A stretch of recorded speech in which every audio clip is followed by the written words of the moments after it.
사랑하는 하여묵 가족 여러분, 안녕하세요. 김소명 목사입니다. 오늘 이 아침도 주시는 능력의 말씀을 힘입어 삶의 어려움 속에서도 오히려 주의 은혜를 경험하며 소망의 빛을 발견하는 귀한 믿음의 지체들 다 되시기를 축복합니다. 이 시간 본문은 욥기 6장 1절에서 7절입니다. 욥이 대답하여 이르되 나의 괴로움을 달아보며 나의 파멸을 저울 위에 모두 놓을 수 있다면 바다의 모래보다도 무거울 것이라. 그러므로 나의 말이 경솔하였구나. 전능자의 화살이 내게 박힘에 나의 영이 그 독을 마셨나니 하나님의 두려움이 나를 엄습하여 치는구나. 들나귀가 풀이 있으면 어찌 울겠으며 소가 꼴이 있으면 어찌 울겠느냐. 싱거운 것이 소금 없이 먹히겠느냐? 달게 알 흰자위가 맛이 있겠느냐? 내 마음이 이런 것을 만지기도 싫어하나니 꺼리는 음식물 같이 여김이니라. 아멘. 우리가 인생에서 겪는 고난은 우리의 생각보다 훨씬 더 복잡하고 훨씬 더 심오한 것입니다.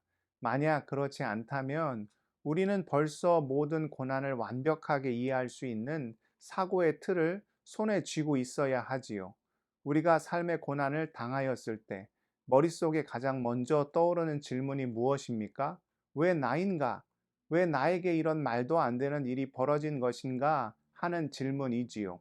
이에 대한 해답을 구하는 길은 결코 쉽지 않습니다. 만약 우리가 가진 지식만으로 그 답을 구할 수 있다면 우리가 더 이상 고난 때문에 힘들어 하거나 고통스러워 할 필요가 없지요. 수학 공식처럼 고난의 공식을 만들어 거기에 대입해 본다거나 현 인류가 가진 과학적 지식으로 고통의 문제를 해결한다거나 아니면 구글 검색이나 요즘 뜨고 있는 AI에게 질문하여 그 고통의 문제를 해결하면 될 일입니다. 그러나 어디 그것이 가능한 일입니까? 오늘 말씀에는 엘리바스의 충고에 대한 욥의 답변이 기록되어 있습니다. 이를 한마디로 요약해 보면 엘리바스의 답은 충분치 않다는 것입니다. 먼저는 엘리바스가 욥의 상황을 충분히 공감해 주지 못하였지요. 욥은 지금 도저히 이해할 수 없는 고난의 한 가운데 서 있습니다. 그에게 가장 필요한 것은 그의 고통을 공감해 주는 것입니다. 그의 아픔을 가슴으로 느끼며 함께 그 자리에 주저앉아 울어주는 것이지요. 욥은 앞서 3장에서 고난 때문에 너무 괴로운 나머지 자신의 생일을 저주하고 오히려 죽는 것이 낫겠다 이야기를 하였습니다. 이는 어떤 논리적인 판단에서 나온 결과라기보다는 고통의 무게에 짓눌려 자기도 모르게 터져나온 절규에 가까웠지요. 이때 정말로 필요한 것은 무엇이었겠습니까? 욥이 내뱉은 탄식에 대한 어떤 비난보다는 그의 말에 적극 귀를 기울이고 함께 그 고통 속으로 뛰어드는 공감의 마음이 우선시 되어야 했지요. 그런데 엘리바스의 반응은 무엇이었습니까? 앞선 욥기 5장 2절입니다. 분노가 미련한 자를 죽이고 시기가 어리석은 자를 멸하느니라. 욥의 고통을 미련하고 어리석은 자의 분노와 시기로 치부해 버렸지요. 이런 모습은 상처에 소금을 뿌리는 격일 뿐 욥이 치유받고 회복되는데 아무런 도움이 되지 못합니다. 얼마 전 유튜브 영상에서 결혼식에 참석한 모든 하객과 심지어 신랑까지 눈에 검은 안대를 낀 모습을 본 적이 있습니다.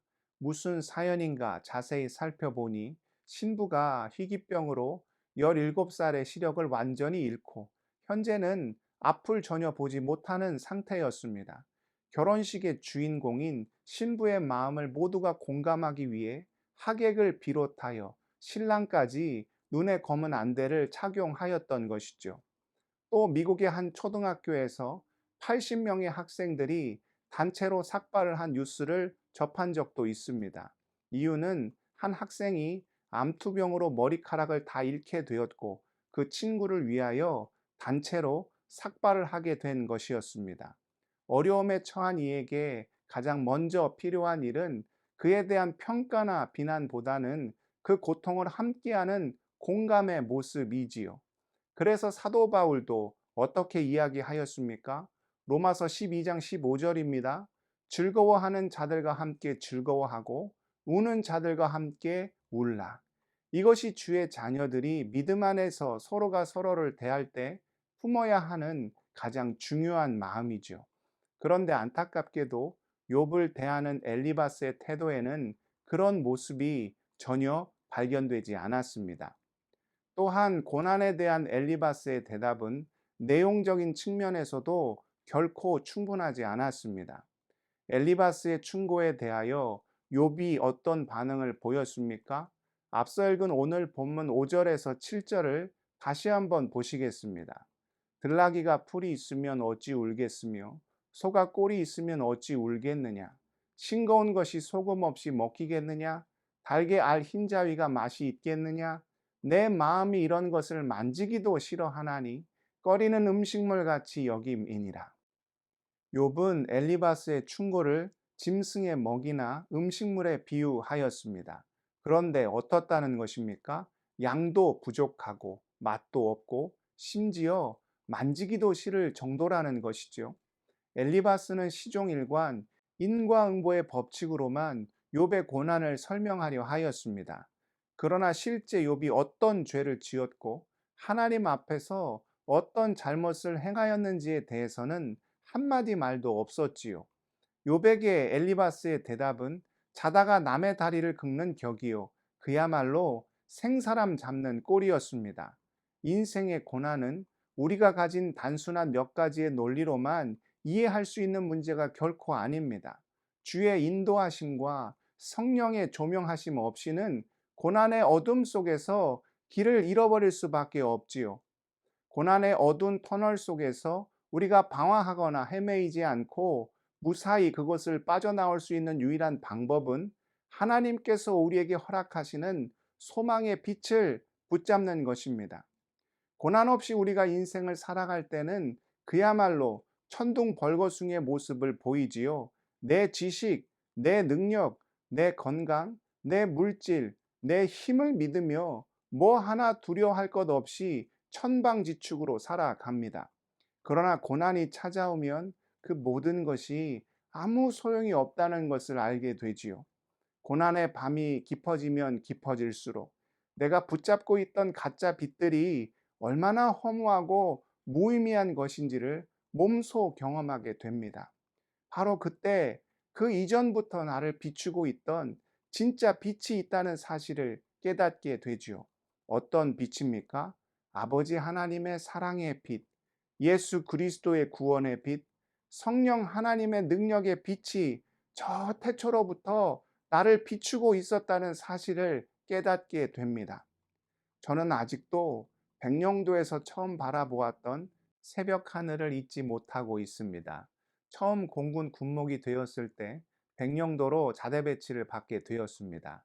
군대는 기본 계급 사회이기에 이제 임관한 가장 낮은 계급이 가장 힘든 곳으로 가게 되어 있고, 그래서 제가 아무도 원치 않는 백령도로 가게 되었습니다. 경험이 있으신 분은 섬 생활이 얼마나 외롭고 힘든지를 잘 아실 겁니다. 육지에 있으면 아무리 멀리 떨어져 있어도 차만 타면 밤을 새서 달려가더라도 만날 수 있지요. 그럼 사랑하는 가족, 좋아하는 친구도 언제든 볼 수 있습니다. 그런데 섬은 바다가 가로막고 있지요. 아무리 보고 싶고 만나고 싶어도 애당초 그것이 불가능합니다. 하루는 새벽 기도를 위해 언덕 위에 있는 교회를 향해 올라가고 있었습니다. 그런데 육지에서는 한 번도 볼 수 없었던 보석을 뿌려놓은 듯한 정말로 화려한 별빛이 하늘을 아름답게 수놓고 있었습니다. 도시에서도 그 별빛은 분명 하늘에 존재하고 있었지만 주변에 있는 가짜 빛들로 인하여 볼 수가 없었을 뿐이었지요. 그런데 가짜 빛이 없는 섬에서는 그 진짜 빛이 너무나도 선명하게 보였습니다. 그때 하나님께서 저에게 이런 마음을 주시더군요. 소명아, 걱정하지 마. 백령도에도 나 있다. 그 말씀이 얼마나 위로가 되고 큰 힘이 되던지요. 그 뒤로 그 어느 곳을 가게 되어도 전혀 걱정이 되지 않았습니다. 어느 곳에 있던 어디를 가던 하나님께서는 저와 함께 할 것이기 때문이지요. 고난의 밤이 찾아오면 우리가 의지하던 가짜 불들은 다 꺼지게 됩니다. 그때 우리를 향해 비추시는 저 태초로부터 존재하였던 하나님의 진짜 빛을 발견하게 되지요. 고난은 하나님이 아니고서는 그 어느 곳으로도 결코 설명되지 않습니다. 사랑하는 믿음의 지체 여러분, 만약 여러분이 고난 가운데 계시다면 지금이야말로 하나님을 만날 시간입니다.